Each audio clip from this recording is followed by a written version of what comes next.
Hey guys, it's Christmas Eve, so it is my honor and privilege to give you my 200th review. So sit back, relax, and down some painkillers, because we're going to look at Transformers: Dark of the Moon.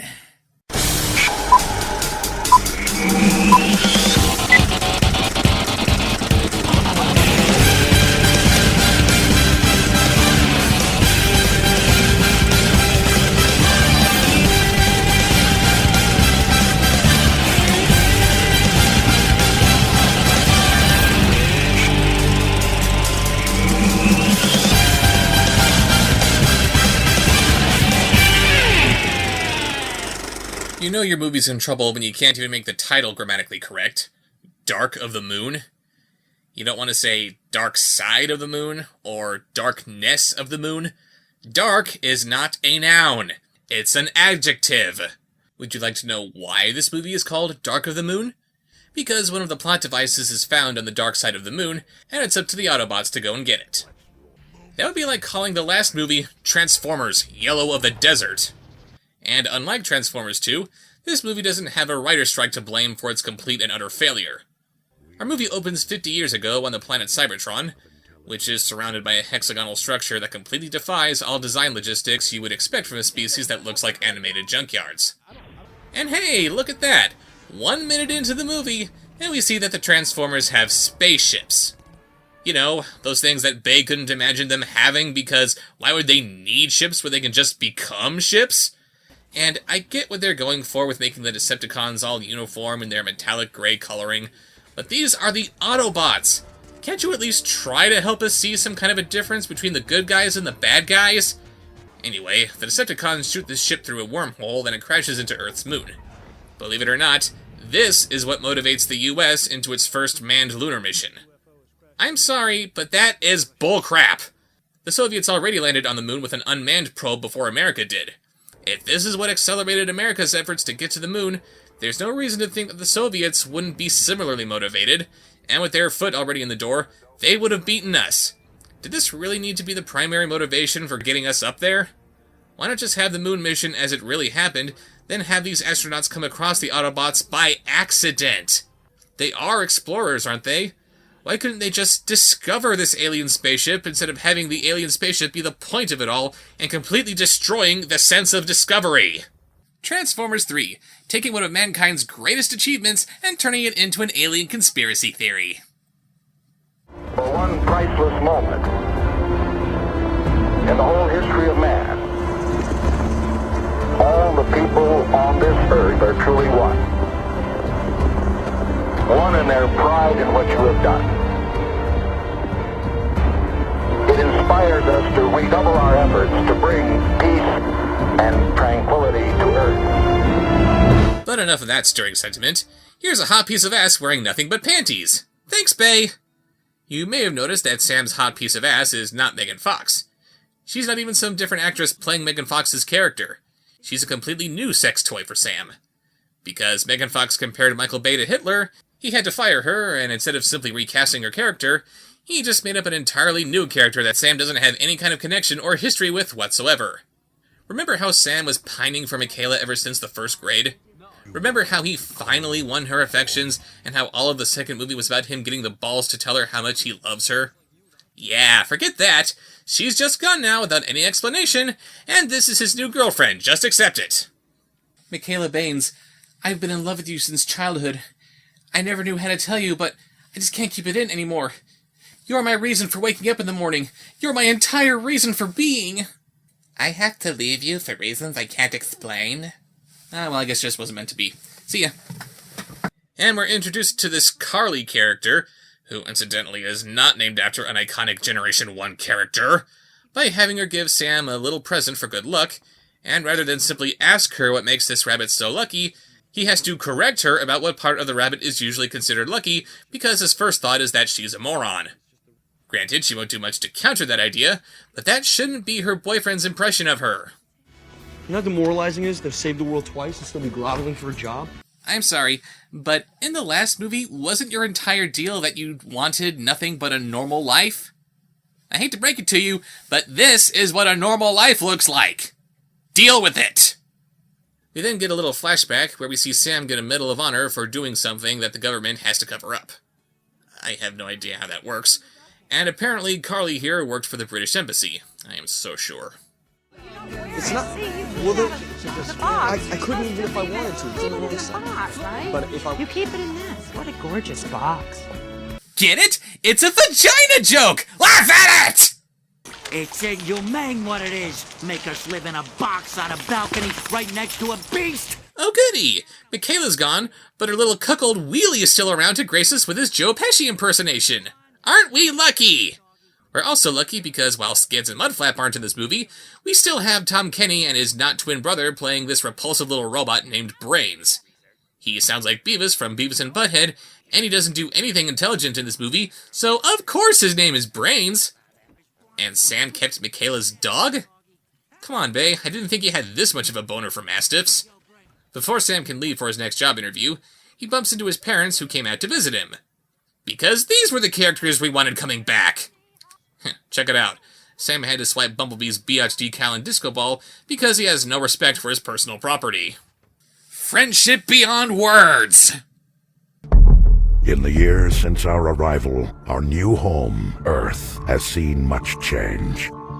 Energon detectors guard its cities now.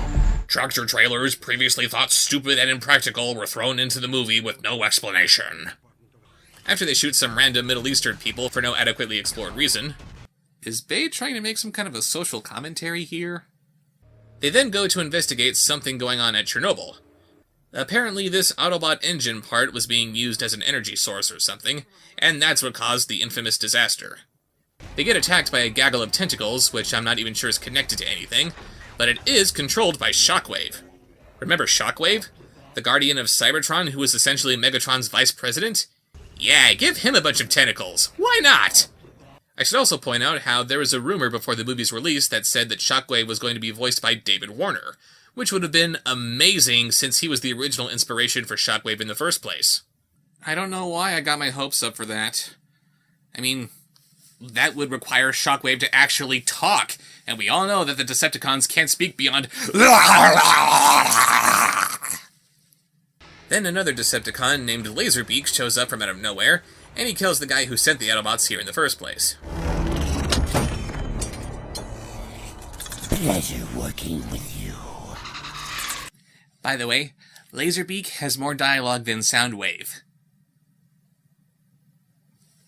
He was completely mute in the cartoon, and now he has more dialogue than Soundwave. But enough of that, let's see how Sam's job interviews are going. I'm Mr. Whitley. Is anybody else joining? No, No? You want me to move right there? I'll move right for there. not. Sensei. Ready? Begin. Graduated this year, major in geopolitics, minor in tech studies. Very interested in government and technology, how that's going to intersect and coexist, shape the future. Mr. Matsumoto. Moto. Martha, can I call you Martha? No, you can't! Why did you say that name?! After a montage of very satisfying failure, his final interview is in an office run by John Malkovich? What's he doing here? Yes, Mr. Brazos. Why is Chantel using what appears to be a red cup from the red floor when we are on the yellow floor? I'm on it. It is a visual and therefore a visceral betrayal. Stop it. Such a dumbass. Disgusting. The, email I read said administrative aid. Nope. Mailroom. I'm gonna go. Do you have any idea how many Ivy League Phi Beta Kappas would kill Mister, I some- saved your life twice. Okay? I can't tell you how or when or why, but I have done shit that matters, and I just kind of like a job where I matter again. Yeah, you can't tell him why you saved his life twice because the government is still somehow capable of covering up the Transformers even after the Fallen loudly announced their presence to the world, followed by the complete devastation of the pyramids of Giza. But that's okay because no one was paying attention that day. Later at Nest headquarters. All arriving Autobots. MTAR training and debriefing in 15 minutes. Dino, report to Bay 23. Dino. The android from another planet is called Dino. Why not just call him Steve the Robot? Alright guys, this is how you do a Decepticon head kill shot. Yes, because God knows we can't have the Autobots do any Decepticon kill shots. Hooray for the military! Frances McDormand is here to play this movie's cliché McBureau, and Optimus is pissed that she didn't tell him about the engine part found at Chernobyl. This leads to another exposition dump, since narrating is all that Optimus can do these days. The ship's name was the Ark. We had to name it something to sound like we gave a damn about canon. It was carrying an Autobot technology which would have won us the war. And its captain. Who was its captain? The great Sentinel Prime, the technology's inventor. He was commander of the Autobots before me. It's imperative that I find it before the Decepticons learn of its location. Our Autobot spacecraft has the ability to get there. If you have an Autobot spacecraft, then what are you doing here instead of flying back to Cybertron? Our Autobot spacecraft has the ability to get there. And you must pray it's in time. Oh, sorry, my 2 minutes are up. Time for more wacky shenanigans with Sam and his friends. For some reason, we're following Not Carly playing the assistant to Patrick Dempsey. Seeing as how he's everything that Sam isn't, attractive, rich, charismatic, talented, of course it's no surprise that he's a little bit jealous. This woman right here is my secret weapon. Mr. Gould, please, you exaggerate. All I've done is get you organized. Oh, you have done much more than that, my Duchess. You know, when I stole her away from the British Embassy, I said, it's easy to manage a country. Try managing a priceless collection of art. Take a look at this 1939 Delahaye 165 Cabriolet, designed by a Frenchman. Look at the curves. Elegant, isn't it? Beautiful. Sensual. I can just imagine Michael Bay on a first date. Oh, okay, why don't you tell me a little bit about yourself? I'm, just gonna be looking into not a camera here, and I am totally not touching myself inappropriately. See, collecting cars helps me keep my sanity.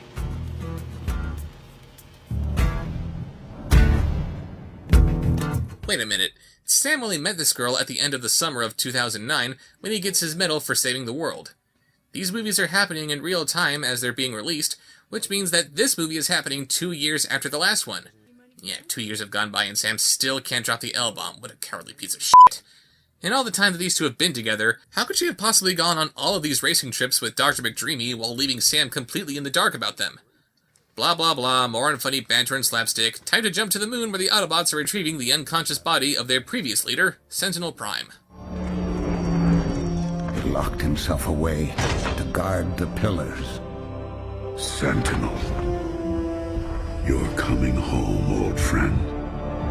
Meaning you guys are bailing on Earth and finally going back to your home planet?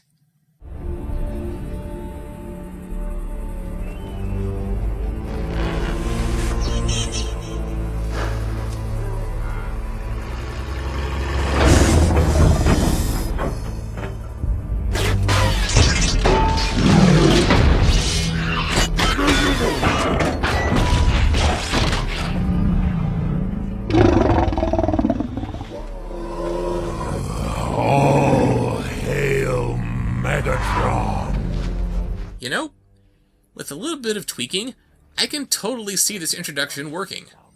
Megatron retreats from his latest failure in Gizakaba and takes refuge in the African wilderness.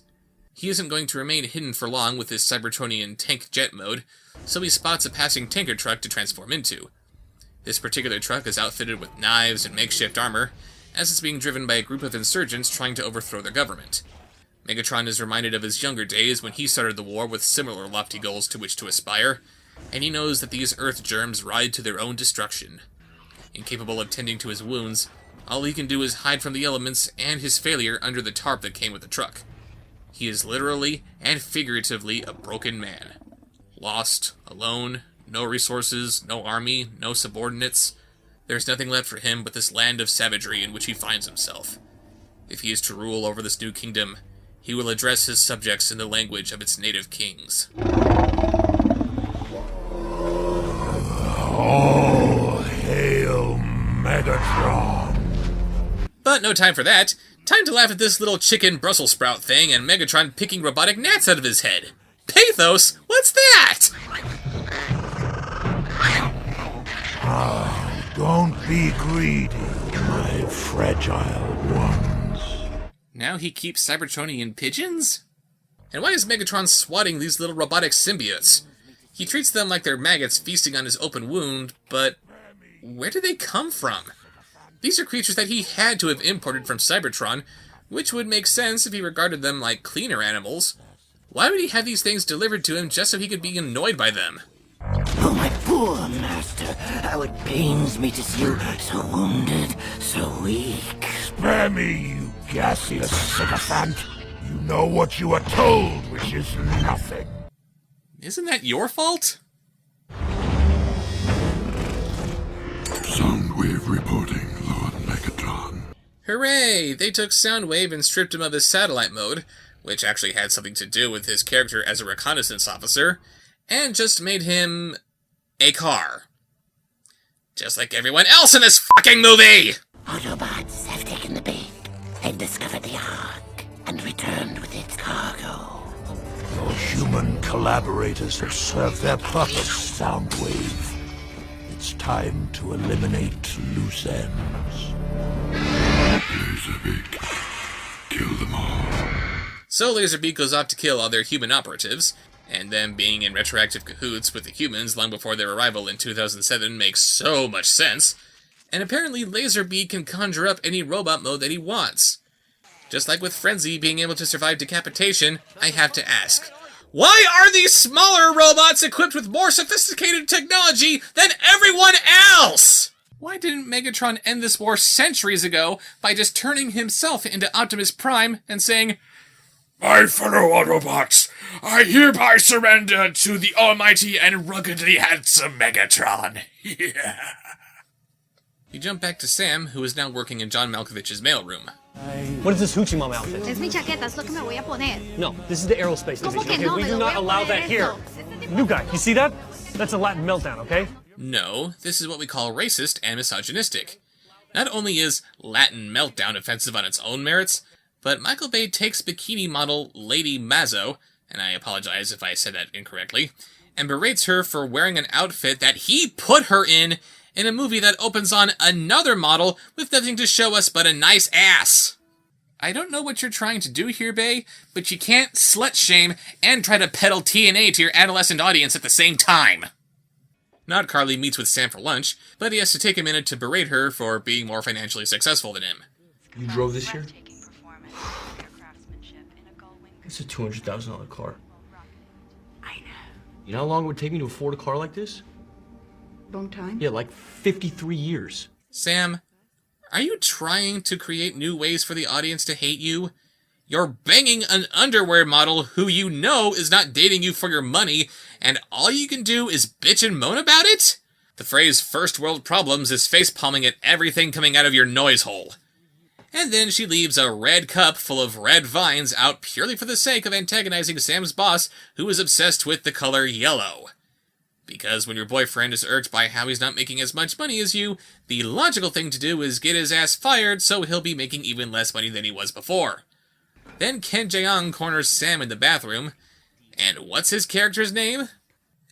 Deep Wang.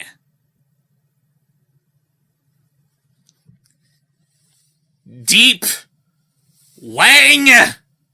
Deep Wang! Ah! Yeah, within this incoherent babbling, there is a split-second reference to Deep Throat, the secret informant involved in the Watergate scandal, but I ask you, who does Michael Bay think is going to understand that reference? This director has no respect for the intelligence of his audience, so what's the point of making a Watergate reference? Ignoring that, what secret informant would name himself after something having to do with Watergate? If he needs an alias to protect his identity, why not something a bit less conspicuous? Hell, call him Noodle Sucker. That way you can get a penis joke in there and play the race card, because apparently that has to happen. But yeah, Deep Wang pulls some information out of his dick and rubs it in Sam's face. Why couldn't he just drop it in his mail cart? And nonchalantly leaves as if nothing happened. Nothing suspicious going on here. Laserbeak throws Wang out the window, And of course, nobody saw it happening in spite of the giant window next to his door. Speaking of nobody seeing anything, how did nobody see Laserbeak hide in the middle of the office as a new copier? Why would he need to do that in the first place if his next target is apparently Sam? Doesn't he have Sam's personal information on file? The way he's been so discreet about killing everyone else so far, why doesn't he kill Sam in the privacy of his own home instead of making a scene here at his office, which Sam somehow survives? Sam knows where he can find the Autobots, somehow, and goes looking for Optimus. And again, I would like to point out that the last scene was happening about midday, and now it's nighttime. If the Decepticons were as efficient with killing Sam as they were with every other human they want snuffed, the world would be a much happier place. He tries to rush past the security guards when this happens. Got aliens in the vehicle!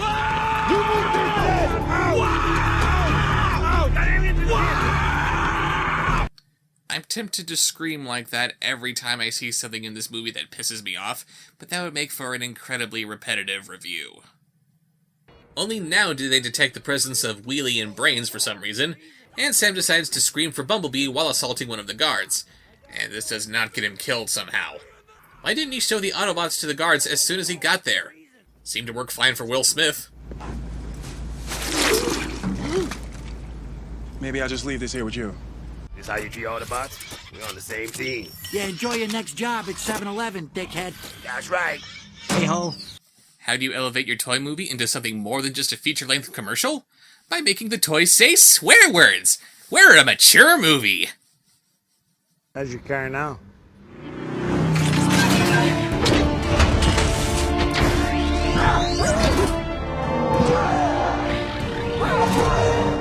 That's my car.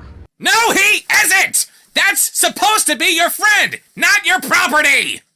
And how does he greet his friend after not seeing him for the last 2 years? What is your deal, huh? I know your Black Ops stuff is important to you, and I'm not trying to diminish it or, guilt trip you or anything. I just never see you anymore. You can't come to the garage, just hang out one night? Sam, that makes me feel bad. What? Yeah, I hope you feel bad. You should feel bad. Look at the jalopy I'm driving now. I feel bad every single day. He berates him because now he has to drive an unattractive car. Fuck you, Sam. Raise your hand if you had a flying Psycho Ninja copier trying to kill you today. Those are my brass knuckles.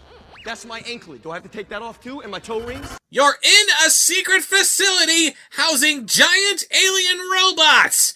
Protocol involving national security is not going to take a break just because you had a bad day. Francis McBureau shows up to tell Sam to piss off since this has nothing to do with him. I don't care who you are. If you breathe a word of what you've seen here, you will do time for treason. Do you understand me? I'll take my orders from the Autobots. I know them. I don't know you. Arrest him. He's disrespecting you. He's not going to listen to anything that you say. He's only going to make things astronomically worse. Arrest him while you still can! Sentinel Prime. These things run on Energon and he's out of it. He's in a sort of a sleep mode.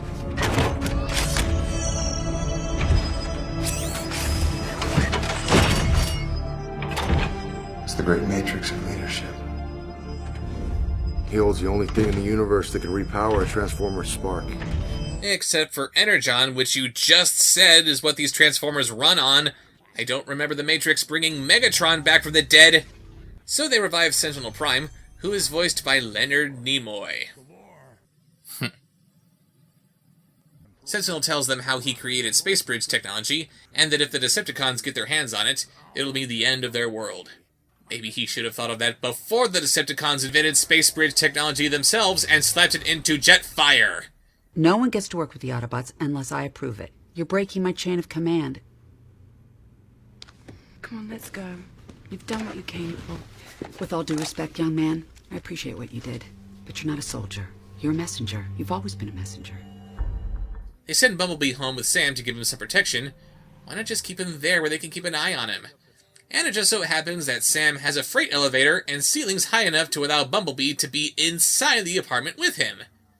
They couldn't just put Sam's apartment on ground level where he'd have easier access to the garage?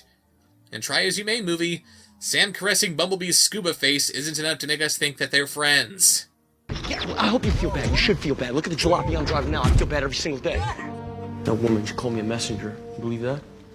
After everything I've done, I'm a messenger. Well, let's take a look at everything you've done so far, shall we? You helped the Autobots retrieve valuable information pertaining to the location of the Allspark. You relayed some basic Cybertronian history to Sector 7. You attempted to deliver the Allspark to the military. You successfully delivered the Allspark to Megatron, if not in the way that he had hoped.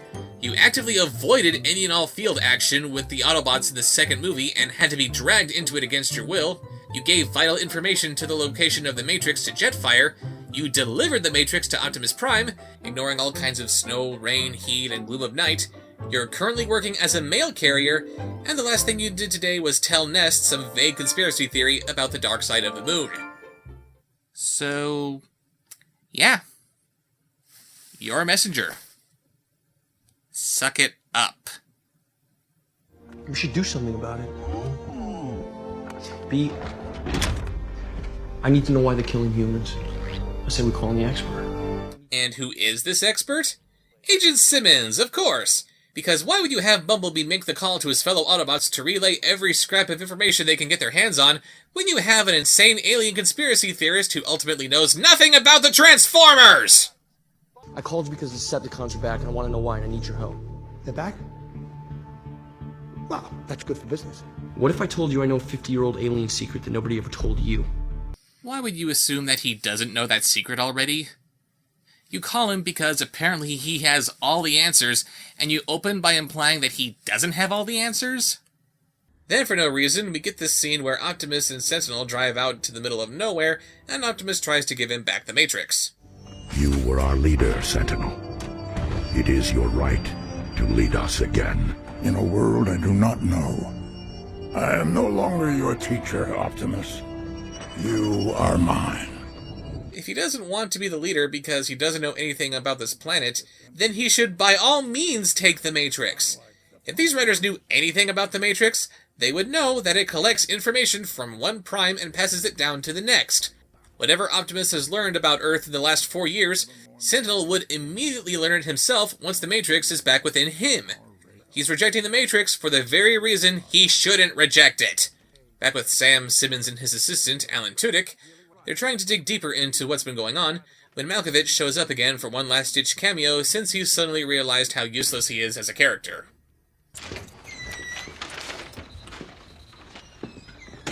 Lunar Reconnaissance Orbiter.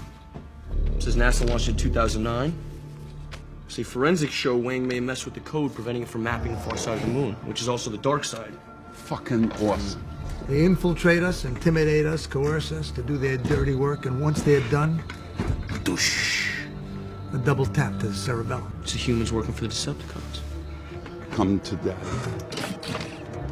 Come on, throw down. Did you eat a lot of paint chips when you were a kid? It's a freak. Ha! Like it? I picked Turn off that decoration! Then Not Carly comes home, and this happens. Oh, that was smooth, Bumblebee. Yeah, maybe this is why you don't have giant robots in the house! Just a suggestion! Who are you? Who are you? Who am I? Who is that? Dutch, Frisker. Certainly. No. Dutch, Don't touch me. I'm not gonna touch you. Sam? Angel. I was working. I'm sorry about this. Great, we're homeless. She lives here? Wow. You had your chance to frisk her. I have a girlfriend. Really? What's her name? India. Great. They cut Skids and Mudflap completely out of the movie because they don't want to offend black people, but insulting homosexuals is gay okay! Speaking of, look at his expression after Simmons tells him to frisk her. I have no idea who this Dutch guy is or how he came to be under Simmons' employ, but he is clearly no stranger to frisking people, or who knows what other unsavory task is commanded of him. Don't touch me. And that's all that's needed to get him to back down? Yeah, I am so sure. Anyway, she and Sam apparently have plans for this evening, which he blew off because he has to do whatever he can with the Autobots so that he'll matter. Look, I know you're thinking about your brother, okay? And you're thinking about your family. And it's not that situation. No? No. Why not? Why isn't it, Sam? You think I could sleep last night? And then it hit me. No, Sam wants to be in danger. He doesn't know who he is without I just it. want to matter. You matter to me.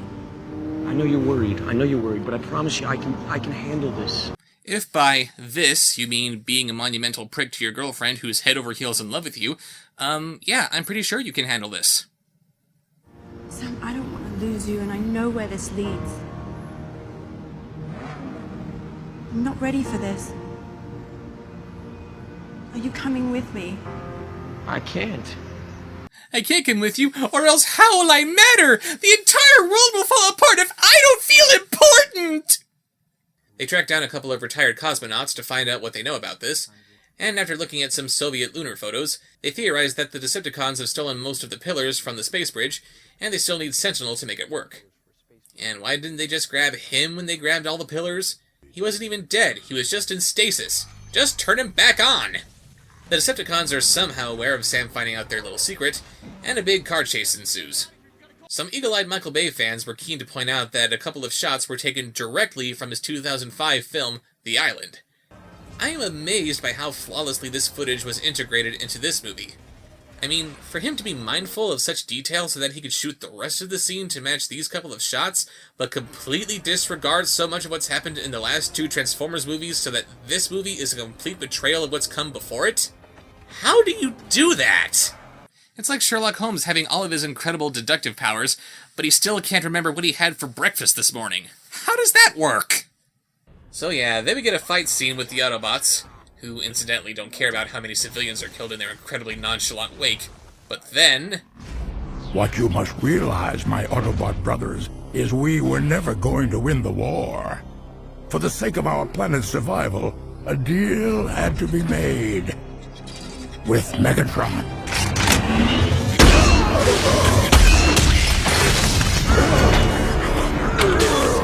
Get back! What have you done? I hereby discharge you from duty.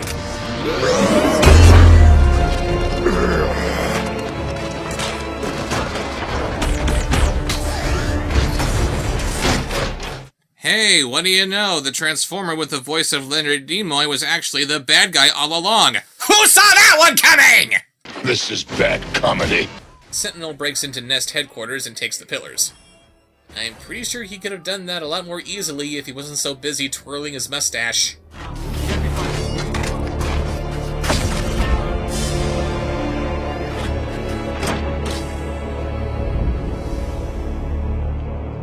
Yeah, take a look, Optimus.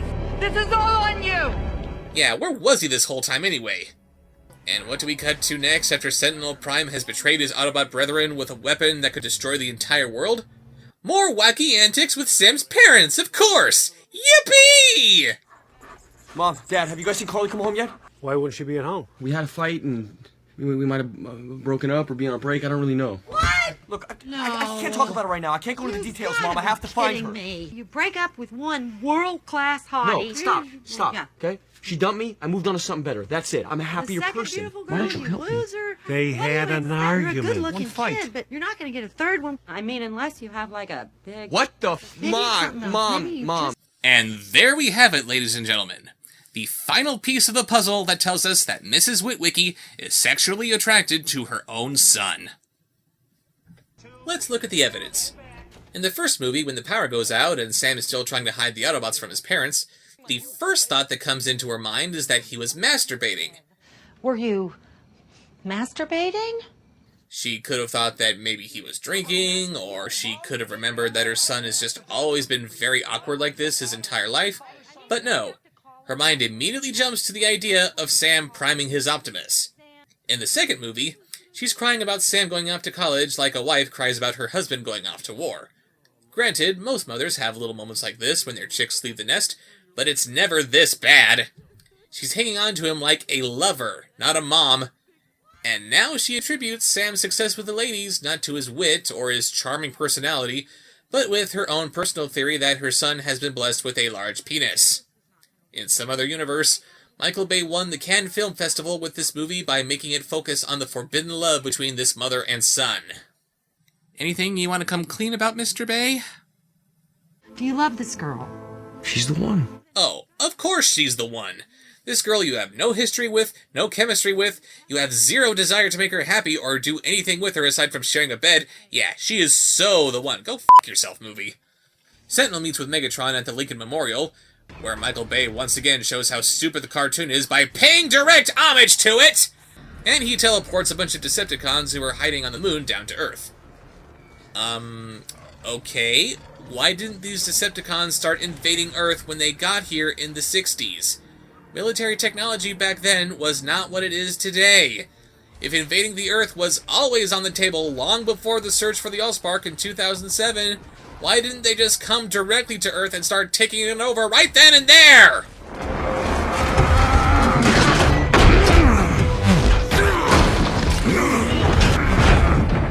Why, Sentinel, why? For Cybertron, for our home. What war destroyed, we can rebuild, but only if we join with the Decepticons. On Cybertron, we were gods, and here, they call us machines. Let the humans serve us, or perish. On Cybertron, you were never gods. On Cybertron, you were simply people. Even non-primes would understand this. He lets Optimus live for no reason whatsoever. Then we see Sam crash the party that he and not Carly were supposed to go to together. But oh no, Dr. McDreamy was working with the Decepticons too. You're mine!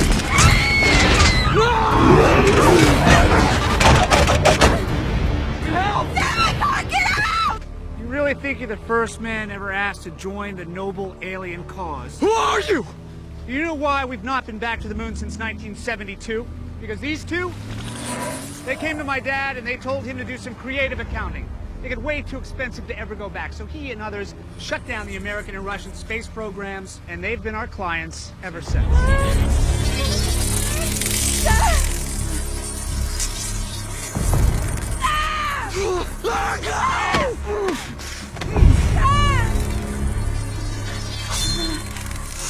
I've had my eye on you for years, Sam. You're the one spy I've never been able to provide is someone close to the Autobots. Why would you need to give them a spy that's close to the Autobots when they themselves could be the spies that are close to the Autobots? Yes, he will.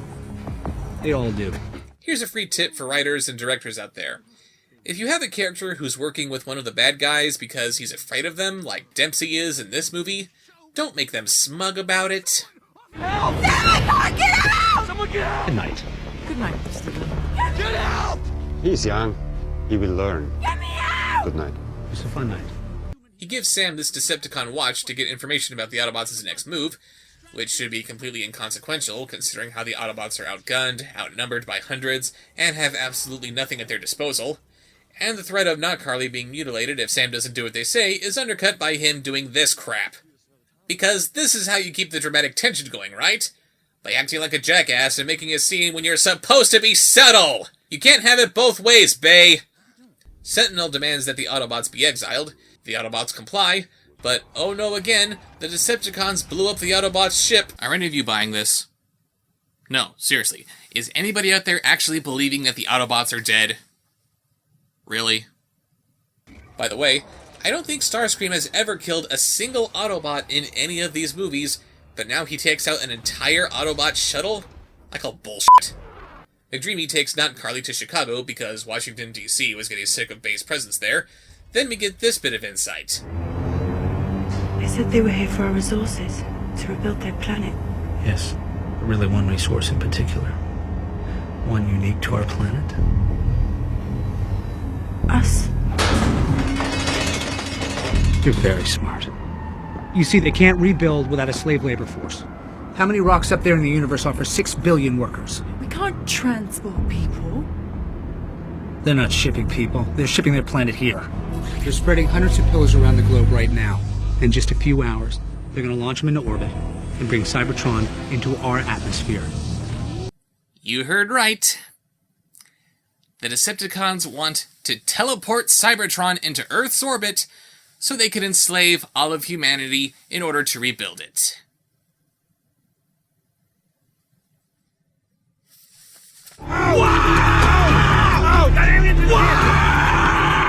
Yet again, we see these movies directly ripping off plot points from the cartoon that Michael Bay wants us to think is too stupid to be properly represented on film. There's a 3-part episode where Megatron does indeed use the space bridge to beam Cybertron into Earth's orbit, but the idea is not to make Cybertron more convenient for their new human slaves, which pretty much defeats the entire purpose of creating space bridge technology in the first place. No, the entire point was to harness the gravitational stress from both planets being in such close proximity to each other and convert it into energon cubes. Why did they want to bring Cybertron into Earth's orbit when it would be so much easier to transport the humans to Cybertron? Never explained! Hell, Cybertron doesn't even have any effect on Earth in any way whatsoever. And look at it! It's friggin' huge! Cybertron is usually portrayed as being much smaller than Earth, like it was the size of Mars or something, and bringing a planet that small, that close to Earth, was enough to practically tear it apart. This movie beams a planet much larger into Earth's orbit, and nothing happens. And Bay wants us to think that the cartoon is the stupider medium. And also, the Decepticons want humans to rebuild their civilization? You're a race of robots! You know how to build other robots to do your bidding! This is like humans wanting to build their cities with an army of squirrels! Who does that? But before any of that horse shit can happen, the Decepticons wreak a little havoc because, and Sam and a couple of soldiers from Nest make their way into the city. They get attacked by a Decepticon fighter jet when...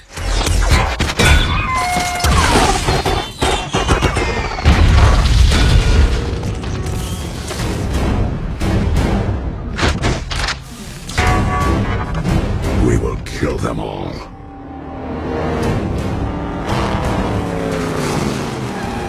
Let us kill him!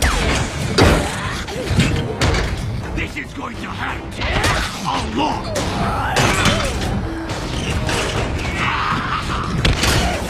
Your leaders will now understand. Decepticons will never leave your planet alone. And we needed them to believe we had gone. For today, in the name of freedom, we take the battle to them.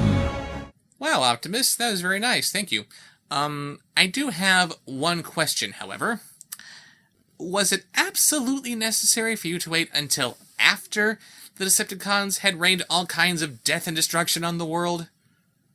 I mean, thousands of innocent people are now dead, and that must have been part of your master plan, right? Asshole? Meanwhile, at Trump Tower...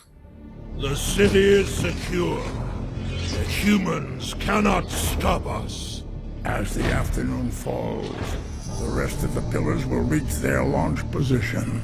This is the victory I promised you so many years ago, where we rebuild Cybertron together. I have deigned to work with you that our planet may survive.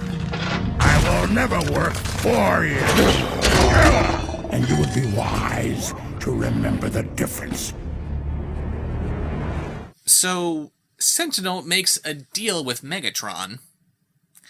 They both want to rebuild Cybertron, but Sentinel is still in a position where he can push around Megatron without any kind of repercussions? There's a word for that. Victory! No, seriously, that's what happened! The movie wants us to think that Sentinel is a backstabbing tool for making a deal with Megatron, but Megatron's getting the short end of the stick here. He didn't make a deal with Sentinel, he surrendered on his terms. The Autobots won the war. There is no reason for Sentinel to have kept his plans a secret from the Autobots. Was he worried that they might object to his plan on beaming Cybertron next to Earth and enslaving humanity? Okay, that might be a concern, but if that's the case, that only gives him more reason to take back the Matrix to resume total command over them. You don't like my decisions? Too bad! I'm the leader and you'll do as I say! Oh, and, that whole conversation that Megatron and Sentinel were having, somehow Not Carly heard it all by looking through a telescope. Sure, why not? The next 45 minutes is all pew-pew ba-dow, where we see Sam rescue Not Carly. More soldiers are sent in to do more damage than the Autobots. They get caught in a falling building. Shockwave shows up to do not shockwavy things before he gets pummeled by a bunch of random soldiers, because Transformers movies have to be about the US military. These NASCAR bots speak with Scottish accents for some reason, when you'd expect them to sound more like Larry the Cable Guy. Q the Jew bot gives Sam a grappling hook and some grenades, which comes into direct violation with Optimus's insistence that they not build weapons for the humans. Starscream is killed with even less dignity than when he was in the animated movie. Optimus gets tangled up in some wires and is taken out of commission for most of this. No, seriously. Some black guy says, "Oh, lordy, lordy, I didn't sign up for this shit." Yes, you did, you idiot. And Sentinel says this incredibly offensive line. You simply fail to understand that the needs of the many outweigh the needs of the few. By which I mean I'm going to enslave billions for the needs of a few hundred. Did you even watch Wrath of Khan, Mr. Bay? So the teleporting of Cybertron begins, then the Autobots get captured somehow. No prisoners, only trophies. B, I think they're going to kill us. Your time is up. Wait. We surrendered. We're your prisoners. Move it. Can't we talk this out?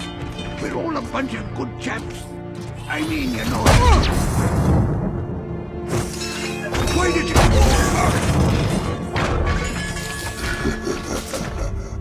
Hey, look at that. They killed the robot who looks like the most famous person to ever avoid getting caught in the Holocaust.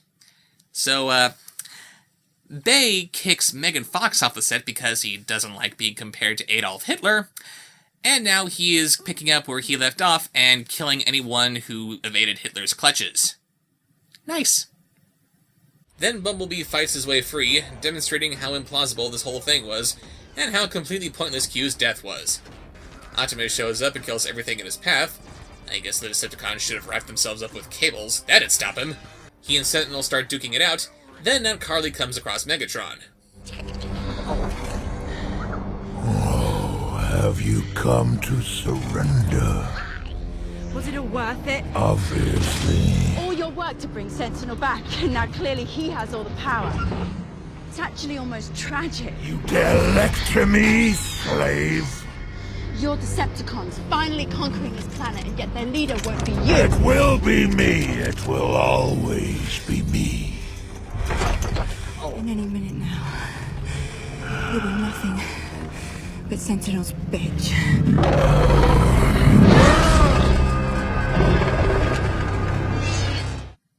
Oh yeah.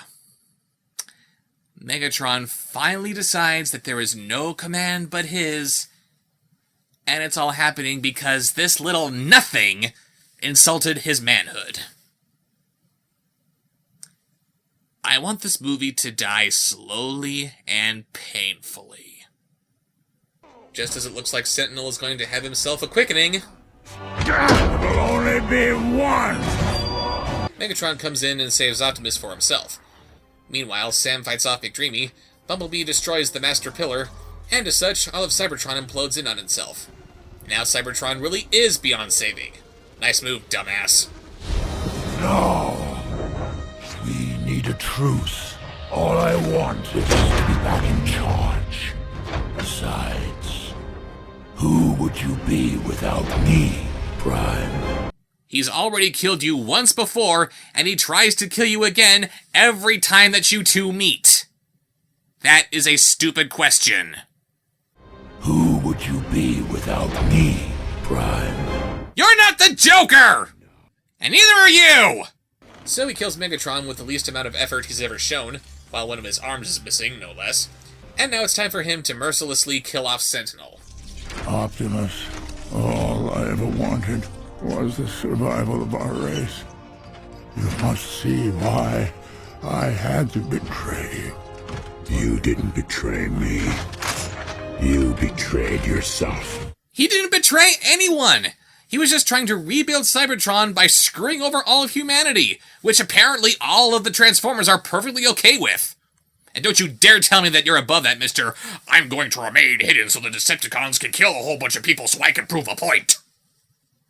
You betrayed yourself. No, Optimus!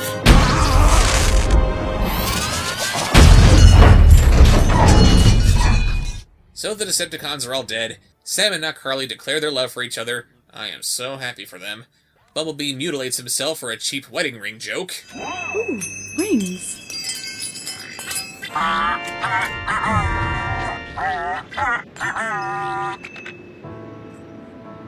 I love this car. He's not a car! And Optimus gives another meaningless speech about war and heroes and blah blah blah. Just show me the credits! So that was Transformers Dark of the Moon. Wah! Wah! This movie is the worst of the bunch. The story doesn't make sense, our main cast is awful, the supporting cast is completely wasted, the action scenes are a mess, the humor is just as embarrassingly unfunny as it's ever been, it continues to stomp all over the Transformers mythology as well as betraying its own legacy, the Transformers are idiots and unrepentant murderers who enjoy slaughtering their enemies, the military getting off more shots than the rest of the Autobots renders them completely useless in their own movie for the third time in a row, it's full of even more terrible stereotypes, all the buzz over Shockwave was completely unfounded, all these other Cybertronians with no Autobot or Decepticon affiliation are just plain confusing, and the rest of the robots having no clear characterization is even more frustrating since they're now on their third movie and they still have no idea what to do with these characters. And the absolute worst part of all this, there was no writer's strike. That's not to say that the writer's strike actually is responsible for Transformers 2 being as cringe-inducingly awful as it was. I'm just saying that this movie doesn't have the luxury of falling back on that. Everything that went wrong in this movie, which is damn near everything, is your fault, Michael Bay. I know you're not going to listen to anything that I had to say with the mountains of money that these movies are letting you sleep in, so all I can do is wait for the opportunity to laugh in a fit of schadenfreude when you choke to death on a Benjamin lodged down your throat. All that this movie is a testament to how a creative endeavor like this can fail if all you care about is the money. Michael Bay never wanted to make the first Transformers movie. But now that he sees it as an easy and incredibly marketable paycheck, he's just not going to stop. I have asked for your help in making Bob's Show my full-time job. But even after that happens, I'm going to continue to give you the best in reviewing. Because you all deserve it. And on that note, I'd like to propose a toast. Here's to the next 200 reviews, and thank you all for making this journey worth it.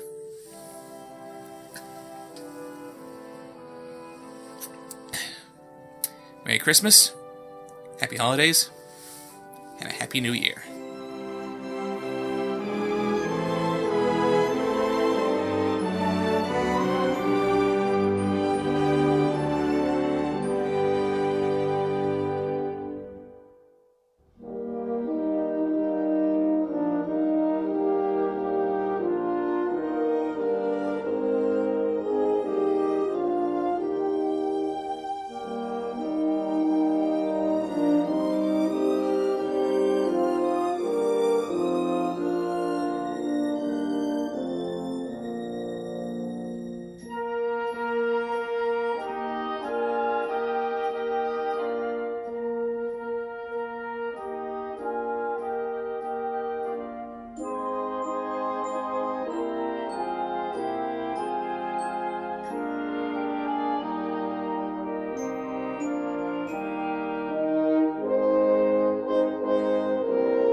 More.